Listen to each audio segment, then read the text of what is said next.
사도행전 21장입니다. 21장은 밀레도에서 제3차 선교여행을 마무리 지은 바울가 그 일행은 마침내 예루살렘에 도착하였다고 1에서 16절은 기록하고 있습니다.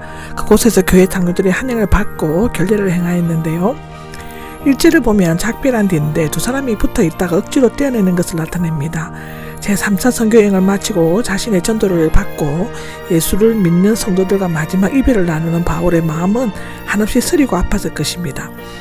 여기 고스는 밀레도의 남쪽 75km에 있는 섬으로 비단과 연고제, 포도주와 밀의 생산지로 유명했다고 하고요. 의학의 아버지 히포크라테스의 고향으로 알려져 있습니다. 아마도 동쪽 해안에 있는 같은 이름의 항구에 정착했을 것입니다. 여기 로도는 장미의 섬이라고 불렀다고 하는데요. 일조량이 풍부해서 장미가 화려하게 꽃피었다고 합니다. 태양을 나타내는 거대한 아폴로 신상을 세계 7대 불가사의 중 하나였으며 당시에는 엎어져 있었다고 합니다. 여기 바다라는 루기아 해안에 있으며 항상 수백 척의 배가 경유하는 곳이었다고 합니다. 베네디로 건너가는 배가 나옵니다. 지금까지 소아시아 해안을 끼고 돌면서 밤마다 정차가는 작은 배를 탔지만 이제는 두로와 베니게로 가로질러 직행하는 큰 배로 바꿔 탔다고 기록합니다. 여기 3절에 구브로가 나오는데요. 4장 36절에도 설명했습니다. 두로에 배를 대었다는데 배는 남동쪽으로 진로를 잡고 구브로 섬을 왼쪽으로 바라보면서 섬 남쪽의 앞바다를 통과하여 650km의 해로를 직선으로 행한 후 5일 만에 베니게의 주요 항구인 두로에 도착하였다고 합니다. 여기에서 배는 짐을 풀기 위해 일주일 정도 정박하였는데 여기에서 눈에 보이자가 나오는데 항해하여 배를 대었답니다. 짐을 내리기에는 전문적인 항해 수로인데 이 이야기가 상세하고 정확하게 언급되어 있는 것은 그것을 직접 목격하고 바다에 정통한 누가가 기록하고 있음을 입증해 주는 것이죠. 두로는 BC 665년에 로마에 합병되어 자유시가 되었는데 당시 주중의 최대 무역항이었다고 합니다. 예수께서는 두로가 사악한 일을 행하였음을 지적하셨죠. 마태복음 11장에는 그렇습니다. 4절입니다. 제자들을 찾아가 나오죠. 두로에는 스데반이 순교한 후 흩어진 성도들이 모이는 곳이었을 것입니다. 이전에 바울과 바나바는 이 지역을 거쳐가면서 복음을 전한 일이 있었고 그때 믿은 신자들도 있었을 것입니다. 여기 찾아는 수색하에 찾는 것을 의미하는데 당신은 교회 건물이 아는 가정집에서 예배를 모임을 가졌기 때문에 일일이 수소문하여 찾아야만 했을 것입니다. 바울 일행은 배가 짐을 푸는 7일 동안 제자들과 함께 머물렀죠. 성령의 감동으로 올라가지 말라고 말하였다는데 바울이 예루살렘으로 가려고 한 것은 전적으로 성령의 인도함을 받은 것이었습니다. 그런데 제자들의 성령의 감동을 받은 것은 바울이 예루살렘을 가면 고난을 받게 될 것이라는 내용이지 그에게 가지 말라고 만류하는 것은 아니었습니다. 그들이 만류하는 것은 마치 베드로가 예수님의 고난길을 막아서려고 했던 것처럼 단지 인간의 끈끈한 정 때문이었을 것입니다. 우리를 전송해 주었다가 나옵니다. 밀레도의 그리스도인들처럼 두로의 그리스도인들도 모두 식구들과 함께 도시 바깥에 나와 전송해 주었다고 합니다.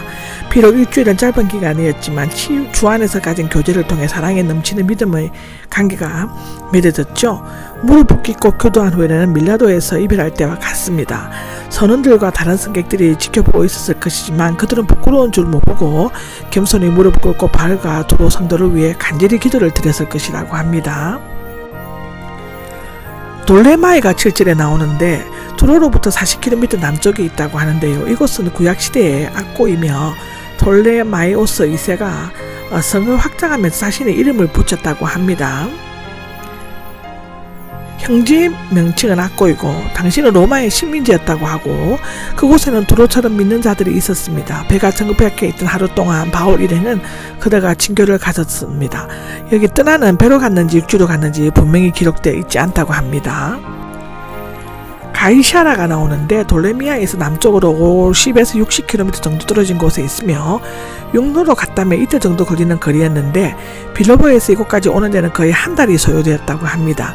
가이샤라는 거대한 항구 도시로서 로마 치하에서는 유대지방의 행정관 즉 총독이 거주하는 정치적 수도였다고 하고요.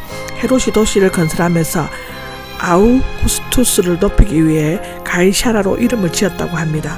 바울은 이곳을 세 차례 방문했죠. 전도자 빌립은 그런 7 집사 중에 하나였으며 성령과 지혜가 충만한 사람이었다 기록되어져 있습니다. 원래 그는 식탁 일에 봉사하기 위해 선출되었지만 이제는 전도를 열심히 하는 전도자가 되었다고 합니다. 그에 대한 기록은 에베소서 4장 11절, 디모데후서 4장 5절에 되어 있습니다. 그는 사마리아, 에티오피아, 내시 팔레스타인 해안 지역을 다니면서 전도했다고 하고요. 그 후 20년 동안을 가이사라에 머물면서 여전히 전도하는 일에 종사했던 것으로 기록되어져 있습니다. 9절은 처녀 딸이 넷인데 그들은 모두 예언하는 사람들이었다고 합니다. 신앙심이 깊은 아버지의 영향을 받아 주님의 일에 헌신했던 것처럼 보여지는데 이런 미로 보되 당시에는 구약적 미리암, 드보아, 노야다, 골다 등의 에서처럼 교회에서 여자 예언자들이 활동하고 있음을 보여주고 있습니다. 아마도 빌립의 네 딸은 독신생활과 결혼에 관해 바울의 조언을 듣고 계속 혼자 살면서 복음 전파를 위해 평생을 헌신했을 수도 있다고 기록되어져 있습니다. 10절 아가보가 나오는데 그는 바울의 수리아 안디옥에 있을 때 큰 기근이 있을 것이라고 예언했던 사람이라고 합니다. 이 예언은 글라우디오 황제가 통치했던 때 AD 46년에 실제로 이루어졌다고 기록합니다. 그는 바울에게 보다 생생하고 인상 깊게 예언적인 경고를 하기 위해 예언자들이나 유대인들 사이에서 널리 행했던 신물 방식을 사용하였다고 하는데 아가보는 바울이 예루살렘에서 당하게 될 것을 예고했지만 가지 말라고 권고하진 않았다고 합니다. 아가보 예언을 들은 동행자들과 가이사라의 그리스도인들은 두로 사람들처럼 예루살렘으로 올라가지 말라고 간청하였는데 그것은 바울을 아끼고 사랑했던 그들로서는 인간적으로 당연한 일이었다고 생각하고 있습니다. 죽을 준비까지 되어 있습니다인데 한때 바울에게 있어서 예수라는 이름은 가장 싫어했고 그 이름을 부르는 자는 감옥에 넣으려고 동분서주했었죠. 그러나 이제는 그 이름을 위해 묶이는 것뿐만 아니라 죽음까지도 기꺼이 당할 각오를 하고 있는 것입니다. 주님의 뜻을 이루어지게 빕니다인데 이것은 주기도문과 겟세마네 동산의 기도를 연상시키는 것이죠. 바울이 학교한 길이를 안 사람들은 하나님의 뜻에 모든 것을 맡겼습니다. 15절에 보면 쥐물꾸레 가지고가 나오는데 신약에만 나오는 단어로서 짐이나 행장을 꾸미거나 말을 안장을 채우는 것을 의미하는데요. 예루살렘에 가져갈 고금을 꾸리거나 말을 준비했다고 해석하기도 합니다. 16절에는 가이사라의 제자들이 기록되어 있는데 가이사라에서 해발 800여 미터 고지에 있는 예루살렘까지 약 100km 정도가 된다고 하고요. 걸어서 보통 3일 정도 걸린다고 하는데 가이사라의 그리스도인들은 바울 일행이 중간에 머물게 돼 구브로 사람 나손의 집까지 안내하였습니다. 나손은 오래전에 제자가 된 사람이었는데 아마도 120명 제자들 중에 한 사람이었거나 예루살렘 교회 창립 때부터 교인이었던 사람이었을 것입니다. 그는 구브로 출신 이방인 그리스도인이었으므로 함께 간 9명, 즉 바울과 누가 7명의 대표자들은 모두 이방인 그리스도인들이었습니다. 그러나 그들을 따뜻하게 맞이했습니다.